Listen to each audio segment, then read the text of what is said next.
በሀገራችን የቤቲንግ አቋማሪ ቤቶች መዘጋታቸው ሰዎችን ጎራ ለይተው እንዲሟገቱና እንዲናቆሩ አድርጓል። ገና የዚህ የቤቲንግ ነገር ከሚታሰበው በላይ በመላው ዓለም ስር ሰዷል። ነገሮች በዚሁ ከዘለቁም በሁሉም የዓለም ሕዝብ የሚወደደው የእንግሊዙ ፕሪሚየር ሊግ ህልውናውን ሊያጣ ይችላል ተብሏል። በአሁኑ ሰዓት በፕሪሚየር ሊጉ በቤቲንግ ድርጅቶች ስፖንሰር የሚደረጉ ክለቦች ቁጥራቸው 11 ደርሷል። ነገሩ በጣም ስር ከመስደዱ የተነሳ ድርጅቶቹ የፕሪሚየር ሊግ ክለቦች ማሊያ ላይ ስማቸውን በቻይንኛ ቋንቋ መጻፍ ጀምረዋል። ዓላማቸው ደግሞ እጅግ ከፍተኛ አቅም ያለውን የቻይናን ገበያ ሰብሮ ለመግባት ነው። በአሁኑ ሰዓትም በኖቲንጋም ፎረስትና በወልቭስ ማሊያ ላይ የሰፈሩት በቻይንኛ የተጻፉት ማስታወቂያዎችም ይህንን ያረጋግጣሉ። የእንግሊዝ መንግስት ግራ ተጋብቷል። በተለይ ደግሞ አቋማሪ ድርጅቶቹ የገቢያቸውን ያህል ግብር አለመክፈላቸው ትልቅ ኢኮኖሚያዊ ቀውስ ሀገራት ላይ ፈጥሯል። ከምንም በላይ ደግሞ ከበፊት ዘመኖቹ ከነ ጀርሜን ዴፎና ከነ ማይክል ኦዌን ጀምሮ አሁንም ድረስ የየክለባቱ ተጫዋቾች፣ አመራሮችና ዳኞች በእነዚህ ድርጅቶች በኩል ቁማርን ማዳበራቸው እግር ኳስን ከምድረ ገጽ የሚያጠፋ ነገር ሊሆን ይችላል ተብሎ እንዲተነበይ አድርጓል። You see it very often, especially in football, betting patches here or there. Gambling companies, not just on the front of shirts, on the side of shirts, the pitch side hoardings. You see those strange messages in Thai, Vietnamese and Chinese. ሰላም ጤና ይስጥልን። በመላው ዓለም የምትገኙ ውድ የመሿለኪያ ቤተሰቦች በዛሬው መሰናዷችን በመላው ዓለም ስር ስለሰደደውና እጅግ ከባድ ቀውስን እየፈጠረ ስላለው ስለ ቤቲንግ የቁማር ውርርድ እናወጋችኋለን።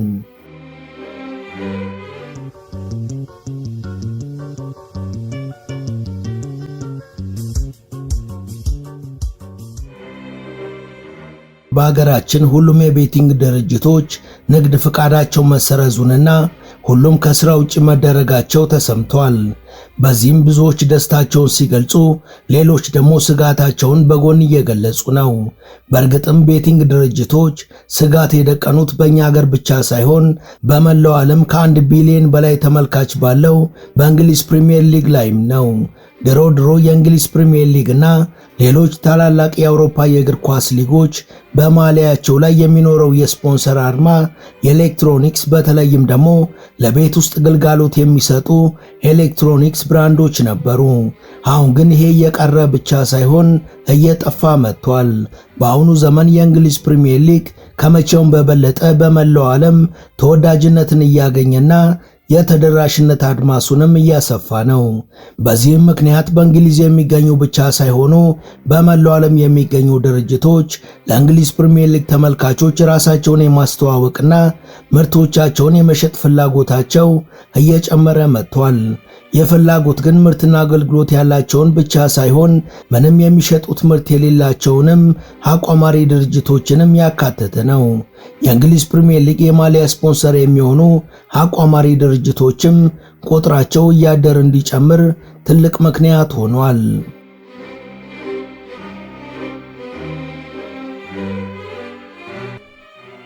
የእንግሊዝ ፕሪሚየር ሊግ ክለቦች በራሳቸው ባወጡት ስምምነት መሰረት ከቀጣዩ የ2026-27 የውድድር ዓመት በኋላ ምንም አይነት የቤቲንግ ድርጅት ማስታወቂያ ከማሊያ የፊት ገጽ ላይ ወይም የማሊያ ደረት ላይ ላለማድረግ ስምምነት ላይ ደርሰዋል። ነገር ግን የስምምነት አስገዳጅ አለመሆኑንና የቤቲንግ ድርጅቶቹ የሚያቀርቡት ከፍተኛ የገንዘብ መጠን ተፈጻሚነቱን ጥርጣሬ ውስጥ ከቶታል። በ2023-24 የውድድር ዓመት በሊጉ ጠቅላላ ስፖንሰር የነበሩ የቤቲንግ ድርጅቶች ቁጥራቸው 8 ብቻ ነበር። በዚህ ዓመት ግን አዳዲስ 3 አቋማሪ ድርጅቶች ተጨምረዋል። በአሁኑ ወቅት በፕሪሚየር ሊጉ ካሉ 20 ክለቦች የ11ዱ ስፖንሰሮችም የቤቲንግ ድርጅቶች ናቸው። እነዚህ 11 ክለቦች በጠቅላላው የስፖንሰርሺፕ የገንዘብ መጠናቸው ከ135 ሚሊዮን ዶላር ወይም ከ21 ቢሊዮን ብር በላይ ነው። ቀሪዎቹ 9 ክለቦች ደግሞ 4ቱ በአየር መንገዶች፣ 5ቱ ደግሞ በመዝናኛ በፋይናንስና በቴክኖሎጂ ድርጅቶች ስፖንሰር የተደረጉ ናቸው።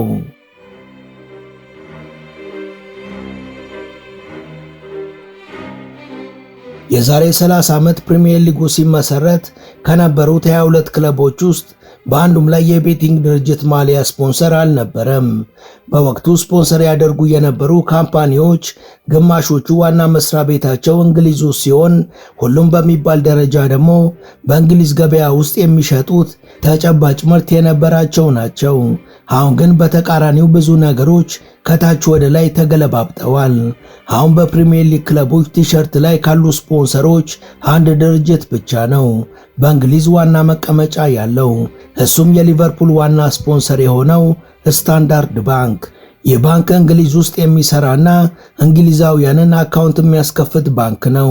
ከቀሪዎቹ 19 ስፖንሰር ድርጅቶች አንዱም በእንግሊዝ ዋና መቀመጫ የሌላቸው ሲሆን በእንግሊዝ ገበያም የሚሸጡት አንድም ምርት የላቸውም። ቀድሞ ስፖንሰር በማድረግ ይታወቁ የነበሩ የቴክኖሎጂ፣ የኮንስትራክሽን እና የአልባሳት ድርጅቶችም አሁን ላይ ከስፖንሰርነታቸው ወጥተዋል።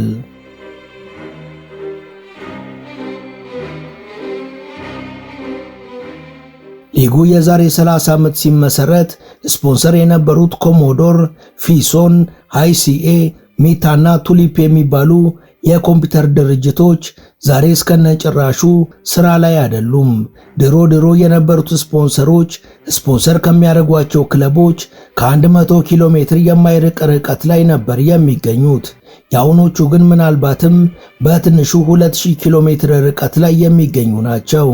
በዘንድሮ 2024-25 ሲዝን አስቶን ቪላ፣ ብሬንትፎርድ፣ በርንማውዝ፣ ክሪስታል ፓላስ፣ ኤቨርተን፣ ፉላም፣ ሌስተር፣ ኖቲንግሃም ፎረስት፣ ሳውዛምፕተን፣ ዌስትሃም እና ወልቭስ በማሊያቸው ላይ የቤቲንግ ድርጅት አርማን የያዙ ሲሆን እነዚህ ድርጅቶች ዋና መቀመጫቸው ደግሞ ግሪክ፣ ደቡብ አፍሪካ፣ ቪየትናም፣ ካራካኦ፣ ፊሊፒንስ እና ማልታ ነው። የግሎባላይዜሽን እና የመገናኛ ቴክኖሎጂዎችን እድገት ተከትሎ እየተፈጠረ ባለው አዲስ ባህል ምክንያት የስፖንሰሮች ማንነትና ባህሪ በብዙ መልኩ ተቀይሯል። ድሮ ዕቃ ለደጋፊዎች ሸጠው ገንዘብ ማትረፍ ይፈልጉ የነበሩት ከገበያ ወጥተው አሁን ላይ በዓለም ዙሪያ ነግደው ማትረፍ አሊያም መታወቅ የሚፈልጉት በተራቸው ወደ ስፖንሰርነቱ መጥተዋል። 70 ሚሊዮን ከማይበልጠው የእንግሊዝ ህብረተሰብ ይልቅ በቢሊዮን የሚቆጠረውን የዓለም ህዝብ ታሳቢ ማድረጋቸውም ተገቢ የንግድ አካሄድ ቢሆንም አብዛኞቹ ግን ትኩረታቸው ቁማር ላይ ነው።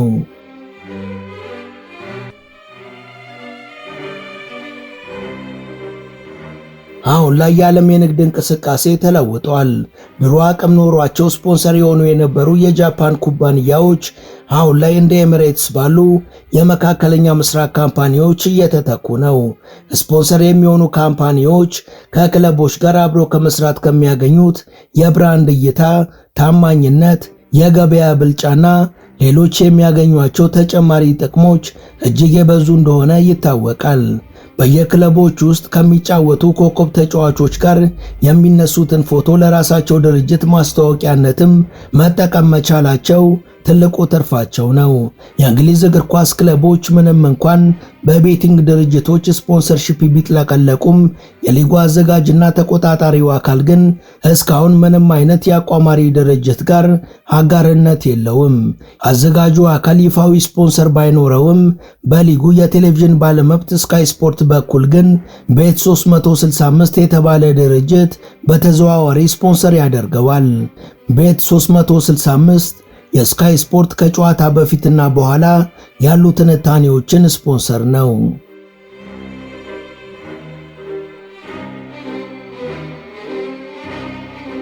ከዚህ በተጨማሪ ቤት 365 የአውሮፓ እግር ኳስ ማህበር ዩኤፋ ዋና ስፖንሰር ነው። ዩኤፋ ባሳለፍነው ክረምት ለመጀመሪያ ጊዜ ከቤቲንግ ድርጅቱ ጋር ስፖንሰርሺፕ ውል ማሰሩንና የታላቁ የአውሮፓ ቻምፒየንስ ሊግም ዓለም አቀፍ ስፖንሰር እንደሆነ በይፋ አስታውቋል። እስከ 2027 የውድድር ዓመት መጨረሻ ድረስ በሚዘልቀው በዚህ ስምምነት ቤት 365 ስታዲየም ውስጥ በሚኖሩ ኤልኢዲ ቦርዶች ላይ አርማው የሚተዋወቅ ሲሆን በሚዲያ ዘገባዎችና በእግር ኳስ ማህበሩ ይፋዊ የማህበራዊ ሚዲያ አካውንቶች ላይም ሎጎውና ማስታወቂያዎቹ ይለቀቃሉ። በአሁኑ ወቅት እንደሚወጡ መረጃዎች ከሆነ 15% የአውሮፓ ክለቦች ስፖንሰሮቻቸው የቤቲንግ ድርጅቶች ናቸው። የእንግሊዝ ሁለተኛ ሊግ በሆነው በሻምፒዮንሺፑም በርንሌ፣ ሚድልስብሮ፣ ኪውፒአር፣ ስቶክ፣ ሰንደርላንድ እና ዋትፎርድ የማሊያ ስፖንሰሮቻቸው አቋማሪ ድርጅቶች ናቸው። የቁማር ማስታወቂያ ፍጹም በሚባል ደረጃ ከእግር ኳስ ጋር እየተዛመደ መጥቷል የሚሉ የጸረ ቁማር አክቲቪስቶች የእነዚህ ድርጅቶች ዋና ኢላማ ወጣቶችና ታዳጊዎች እንደሆኑ ይገልጻሉ። እግር ኳስን ከቁማር ለይቶ የማያይ ትውልድ እየተፈጠረ ነው የሚሉት አክቲቪስቶቹ የደሞ የስፖርትን መርሆች እንደሚጥስ ይገልጻሉ። እንደ እንግሊዝ የቁማር ኮሚሽን መረጃ ከሆነ በ2022 እና 23 ብቻ የቁማር ድርጅቶች 15 ቢሊዮን ዶላር ወይም 2.3 ትሪሊዮን ብር እንደዛቁ ይነገራል። በዚህ ደረጃ የሚያገኙትን ገቢ ለመጨመር ደግሞ በከፍተኛ ደረጃ ገንዘባቸውን እያዋሉ ያሉት እንደ እግር ኳስ ባሉ ተወዳጅነት ባላቸው የመዝናኛ ዘርፎች ላይ ነው።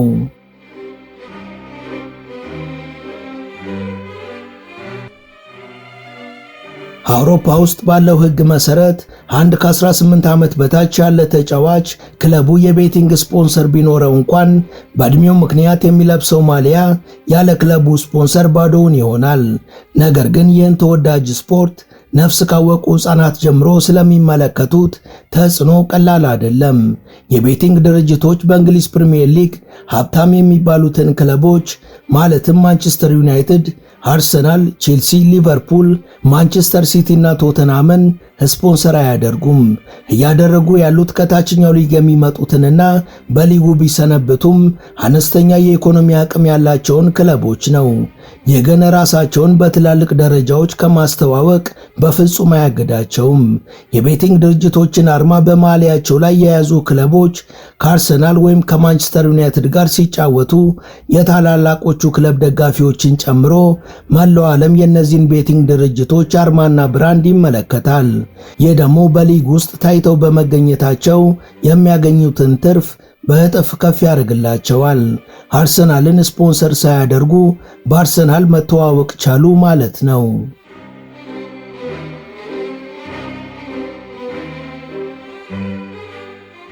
ሁሉም በሊጉ ያሉ የቤቲንግ ድርጅት የሆኑ ስፖንሰሮች የሚገኙት ከእንግሊዝ ውጪ በመሆኑ በእንግሊዝ ሕግ አይዳኙም። እንዲሁም ለእንግሊዝ መንግስት ግብር አይከፍሉም። መቀመጫቸው በማልታና በካራካኦ ያሉ የቤቲንግ ድርጅቶች ታክስ የማይከፍሉና ከፍተኛ የታክስ እፎይታ ባለባቸው ሀገራት ውስጥ የሚገኙ ናቸው። ስለዚህም ከሕግ ተጠያቂነት ርቀው ከፍተኛ የሆነ ገንዘብን እየሰበሰቡ ነው። አብዛኞቹ የቤቲንግ ድርጅቶች በተለይ በሩቅ ምስራቅ እስያ የሚገኙት የሊጉን ቡድኖች ስፖንሰር እያደረጉ ያሉት ዋነኛ ዓላማቸው የቻይና ገበያን ለማግኘት ነው። ኖቲንጋም ፎረስትን እና ወልቭስን ስፖንሰር የሚያደርጉ የቤቲንግ ካምፓኒዎችም ዋነኛ ኢላማቸው የቻይናና የሩቅ ምስራቅ ገበያ ነው። እንደሚታወቀው ቤቲንግ በቻይናና በሩቅ ምስራቅ አገራት የተከለከለ ነው። የቻይና መንግስት ከ1949 ጀምሮ በቻይና ምንም አይነት የቁማር ጨዋታዎችን የከለከለ ቢሆንም በሂደት ግን አንዳንድ ማሻሻያዎችን አድርጓል። እንደ ላስ ቬጋስ ያሉ ትላልቅ ካሲኖዎች እንዲከፈቱ ፈቅደዋል።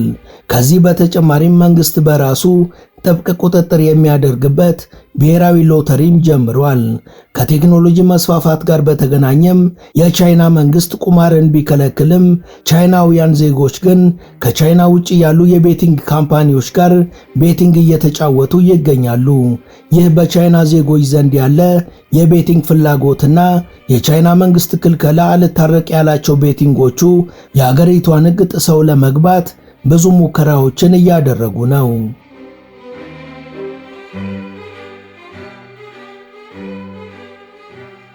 አሁን ላይ እግር ኳስ ደግሞ በቻይናና በሩቅ ምስራቅ አገራት በእጅጉ ተወዳጅ ስፖርት ሆኗል። በተለይም የእንግሊዝ ፕሪሚየር ሊግ ከፍተኛ ተመልካች እንዳለው መረጃዎች ያሳያሉ። ከ1 ቢሊዮን በላይ ተመልካች አለው በሚባለው የእንግሊዙ ፕሪሚየር ሊግ 100 ሚሊዮን የሚሆኑ ተመልካቾቹ ከቻይና እንደሆኑ ይገመታል። በቻይና የእንግሊዝ ፕሪሚየር ሊግ የሚታየው በቻይና ውስጥ ብቻ በሚሰሩና ክፍያ በማይጠይቁ ቻናሎች በነፃ ነው። ይህ ደግሞ የተመልካቹን ቁጥር ያበዛዋል። የቤቲንግ ድርጅቶቹ ያደገ የመጣውን የቻይናውያንን የእግር ኳስ ፍቅርና የቤቲንግ ፍላጎት ወደ ገንዘብ ለመቀየር በፕሪሚየር ሊጉ ስፖንሰር ከመሆን የተሻለ ሌላ አማራጭ አላገኙም። ድርጅቶቹ የቻይና ገበያን ታሳቢ አድርገው መስራታቸው የሚታወቀውም አንዳንዶቹ የማሊያ አርማዎች ጽሑፋቸው በቻይንኛ የተጻፈ መሆኑ ነው። በቻይና ማስታወቂያ ማስነገር የማይችሉት ካምፓኒዎች ይህንን የሊጉን ተወዳጅነት ተጠቅመው የሕግን ኬላ ጥሰው ገብተዋል። በክለቦቹ ቲሸርትም ራሳቸውን እያስተዋወቁ የቤቲንግ ማስታወቂያ መስራት በማይቻልባት ቻይና ራሳቸውን በሚገባ እያስተዋወቁ ይገኛሉ። እነዚህ የቤቲንግ ድርጅቶች ተደራራቢ ወንጀሎች ያሉባቸውና ትክክለኛ ባለቤቶቻቸው የማይታወቁ ናቸው። አብዛኞቹ ከቤቲንግ በተጨማሪ ያንን የስፖንሰርሺፕ ስምምነት እንደ ታማኝነታቸው ማሳያ በመጠቀም በሕገ ወጥ መንገድ ሰዎችን ያዘዋውራሉ። አንዳንዶቹ ደግሞ የተለያዩ የፖለቲካ ጥቅሞችን ለማግኘት በድብቅ ይሰራሉ።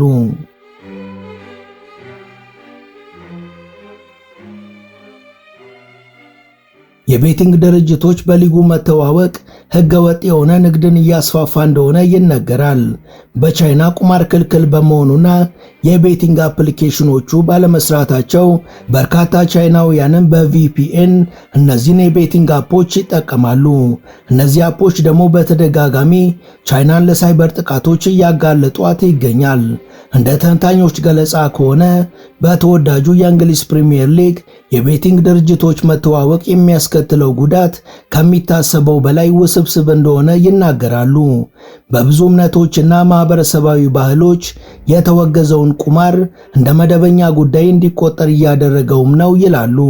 በሌላ በኩል ደግሞ በቁማር ምክንያት ለሚፈጠሩ የጤናና የኢኮኖሚ ችግሮችም በር እየከፈተ ነው ብለዋል። ጥናቶች እንደሚያሳዩት ከሆነ በየዓመቱ በሺዎች የሚቆጠሩ ሰዎች በቁማር ምክንያት ራሳቸውን ያጠፋሉ።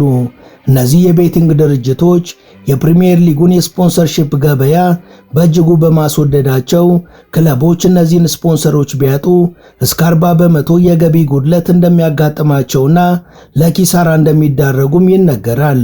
ይህም ጤነኛ የነበረውን የፋይናንስ አካሄዳቸውን ችግር ውስጥ እንደከተተው ያሳያል።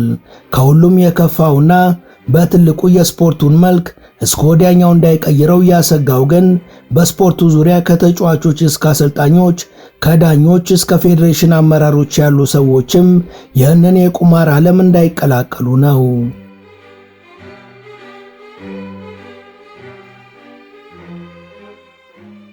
የእንግሊዝ እግር ኳስ ማህበር 8ኛ ደንብ የሚባለው ሕገ ደንብ ላይ ማንኛውም የእንግሊዝ ፕሪሚየር ሊግ ተሳታፊ አካል በቤቲንግ ቁማሮችና ውርርዶች እንዳይሳተፍ ይከለከላል። ምንም አይነት የእግር ኳስ ውድድሮችን በቀጥታም ሆነ በተዘዋዋሪ እንዳይገምቱ፣ ሌሎች ስፖርታዊ መረጃዎችንና ዝውውሮችንም ከግምት ውስጥ ከተው እንዳይወራረዱ፣ እንዲሁም ለግምት የሚረዱ መረጃዎችን አሳልፈው እንዳይሰጡ ይከለክላል። ለምሳሌ ከዚህ ቀደም ከቤቲንግ ጋር በተያያዘ ይህን ሕግ የጣሱት ማይክል ኦዌን እና ጀርሜን ዴፎ ለረጅም ወራት መቀጣታቸው ይታወሳል። ነገር ግን አሁን ላይ የቤቲንግ ካምፓኒዎች በሊጉ ላይ በዚህ መጠን መብዛታቸው አወዳዳሪው አካል ይህን ሕግ ጠብቆ እንዲያስፈጽመው የሚያደርገው አይደለም። ከዓመት በፊት የተፈጠረ አንድ ታሪክም ለዚህ ምሳሌ መሆን የሚችል ነው። እንግሊዛዊው የብሬንትፎርድ ተጫዋች ኢቫን ቶኒ ከግንቦት 2023 እስከ ጥር 2024 ድረስ ለ8 ወራት ከኳስ ታግዶ ነበር። ለዚህ ደግሞ የራሱ ቡድን የሚጫወትበት ጨዋታን ጨምሮ 232 ጨዋታዎችን በቤቲንግ ድረገጾች ላይ መገመቱ መረጋገጡን ተከትሎ ነው። ይህ ደግሞ በሌሎች አምበሎች፣ አሰልጣኞች፣ ዳኞች፣ ኮሚሽነሮች እንዲሁም ደግሞ የክለብና የሊግ አመራሮች ሲደረግ የሚያመጣው ውጤት ያለፉትን 30 ዓመታት ከፍ እያለ የመጣውን ሊግ ቁልቁል እንዳይጥለው አስግቷል። ምንም እንኳን ስምምነቱ አስገዳጅ ባይሆንም የሊጉ ቡድኖች ከ2026-27 ሲዝን ጀምሮ የቤቲንግ ስፖንሰሮችን ከማሊያቸው ፊት ላይ ለማንሳት ተስማምተዋል። እንደ አማራጭ ይህንን ክፍተት ለመሙላት ደግሞ ባለሙያዎች ትልቅ አቅም እየፈጠሩ የሚገኙትን የክሪፕቶ ከረንሲ ካምፓኒዎችን በአማራጭነት እየጠቆሙ ይገኛሉ። በአጠቃላይ የቤቲንግ ድርጅቶቹና የሊጉ ክለቦች ዕጣ ፈንታ ምን ይሆናል የሚለውም በቀጣዩ ሲዝን ቁርጡ ይታወቃል።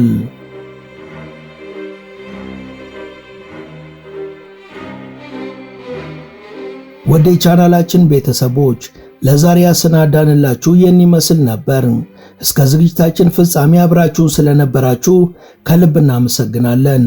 በቀጣይ ቢሰሩ የምትሏቸውን ርዕሰ ጉዳዮች ብትጠቁሙን ደስ ብሎን እንቀበላለን። ቻናላችንን ሰብስክራይብ ማድረግ፣ የደውል ምልክቱን መጫንና ላይክ ማድረግ አትዘንጉ እያልን ለዛሬ በዚሁ ተሰናበትን። መልካም ጊዜ።